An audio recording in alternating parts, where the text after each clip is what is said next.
Very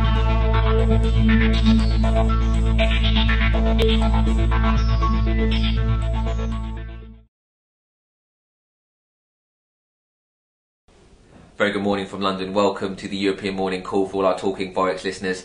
The European session still being dominated by the FOMC comments from last night, sparking risk-averse trade, in which, as expected, they did unveil Operation Twist, but they noted that they now saw significant downside risk to the US economy. On the back of that, we've seen some flows coming into the dollar index, some pressure on the dollar-related pairs. On the back of that, euro-dollar still trading in negative territory this morning, under some pressure.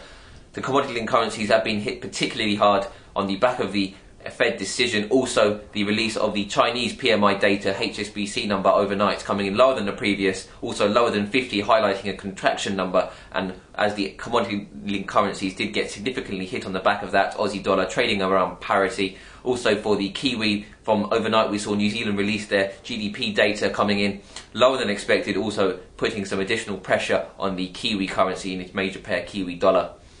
Looking elsewhere, some weakness in the Swiss currency this morning.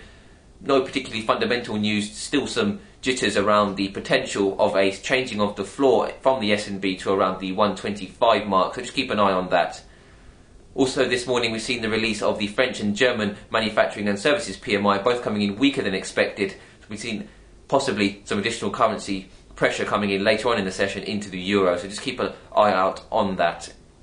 In terms of the rest of the session, out of the UK we'll have the CBI data, and from the US session we'll have the retail or the home price index later on. Also looking out for any potential comments from the Treasury Secretary Geithner out of the US. But that's enough from me. Have yourselves a great trading day.